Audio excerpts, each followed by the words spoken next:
बच्चों question number 6 देखो, the area of trapezium is 405 centimetre square, its parallel side are in the ratio 4:5 में दिया हुआ है, ठीक है। पैरेलल साइड्स रेशियो में दिया हुआ है and the distance between them कितना दिया हुआ है 18 centimetre, find the length of each of the parallel side, ठीक है, यही मांग रहा है आपसे। तो चलो इससे पहले कॉपी में बनाते हैं इससे। क्वेश्चन नंबर क्या है मेरा, ये क्वेश्चन नंबर मेरा ये 6 है। ओके बच्चों, सबसे पहले हम लोग एक पैरेलल साइड यहाँ पर ड्रा करो, ये ट्रेपेजियम ड्रा करो, सॉरी ट्रेपेजियम यहाँ पर ड्रा करो। ड्रा कर दिया, A B C D draw कर दिया बच्चों। क्वेश्चन नंबर 6 है ना। तो यहाँ पे क्या कह रहे हैं, यहाँ पे पैरेलल साइड्स क्या कह रहा है 4:5। यहाँ पे सबसे पहले एरिया, ठीक है, एरिया क्या होता है half into sum of parallel sides into height, यही होता है ना। तो यहाँ पर क्या कह रहा है बच्चों, एरिया कितना कह रहा है 1080, एरिया की जगह क्या कह रहा है, एरिया सॉरी 405, एरिया यही कह रहा है, ठीक है। और नेक्स्ट सेंटेंस में क्या है कि पैरेलल साइड 4:5, पैरेलल साइड क्या है 4:5 के रेशियो में। तो सबसे पहले ये ध्यान देना बच्चों कि अगर आप लोगों को मैथ्स में रेशियो में दिया रहे तो आप इसको मान लो 4x और इसे मान लो 5x। मतलब ए बी जो है ज़्यादा लंबा कौन सा पैरेलल साइड, ये वाला लंबा है, तो इसको बड़ा वाला नंबर मान लो 5x, और इससे छोटा ये वाला छोटा वाला है पैरेलल साइड्स, तो इसको मान लो 4x, मान लिए। अब क्या कह रहा है कि distance between them is 18 centimetre, है ना, यही कह रहा है। और ये लोग दोनों के जो बीच का जो डिस्टेंस है ये कितना है, हाइट इसे कहते हैं, कितना है ये 18 सेंटीमीटर, ठीक है। तो अकॉर्डिंगली वैल्यू सबका पुट कर दीजिए फिगर से। तो हाफ लिख दो, multiply sum of parallel side क्या है 5x 4x, तो 5x + 4x मल्टीप्लाई हाइट कितना 18। ओके, अब कट रहा 2 2 9 18 कट गया।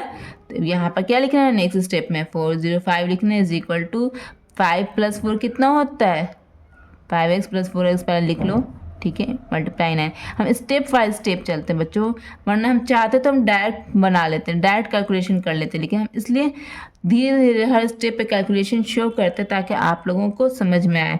तो 5 + 4 कितना होता है 9x होता है, मल्टीप्लाई 9, यही है ना। अब क्या करना है बच्चों, अब इसको पूरा उठा के इधर लिख देंगे तो कोई फ़र्क पड़ेगा, 9x × 9 इज इक्वल टू 405, कोई फ़र्क नहीं पड़ेगा, ठीक है। या तो a is equal to B लिखो या b is equal to A लिखो, तो कोई फ़र्क नहीं पड़ेगा, ठीक है, क्योंकि x अननोन है इसलिए अननोन को हम LHS में ही सेट कर दिया। अब क्या करें, x के साथ सब मल्टीप्लिकेशन में देखिए, ये वाला 9 तो मल्टीप्लाई में है ही, और 9x का मतलब क्या होता है, 9x का मतलब क्या होता है 9 × x, ये होता है ना। तो ये भी मल्टीप्लाई में, ये भी मल्टीप्लाई में, तो x यहाँ अकेला रह जाएगा, और सारे मल्टीप्लाई में जो नंबर्स है उसको कहेगा तुम दूसरे घर में जाओ। जब सारे उठ के दूसरे घर में जाएंगे तो डिवाइड में चले जाएंगे, ठीक है, चले गए बच्चों। अब क्या करना, देखो ऊपर नीचे कट रहा है कि नहीं कट रहा है, 9 × 9 9 4 36, कितना बच्चा 37 38 39 40, 9 5 45 कट गया, 9 × 9 9 5 45।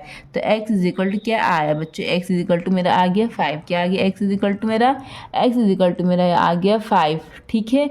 इसी तरह मैंने ए बी क्या माना था, साइड ए बी को मैंने क्या माना था 5x माना था ना। तो 5x का मतलब होता है 5 × x, है ना। तो 5 × x का मतलब क्या होगा, 5 × x का वैल्यू क्या आया 5, पुट कर दिया। तो 5 5 से क्या होगा, 5 5 25 सेंटीमीटर या मीटर में दिया हुआ बच्चों, देखना तो क्वेश्चन नंबर 6 सेंटीमीटर में दिया हुआ है ना। तो ए बी 25 सेंटीमीटर। इसी तरह हम साइड सी डी को फाइंड करेंगे। तो सी डी को मैंने क्या माना था 4x का मतलब क्या हुआ 4 × x, 4 × x का वैल्यू क्या है 5 है, तो 4 5 से क्या हो गया 20 सेंटीमीटर। तो ये कितना हो गया, ये 25 सेंटीमीटर हो गया, और 4x क्या हो गया 20 सेंटीमीटर। यही आपका आंसर शीट में दिया हुआ होगा बुक के।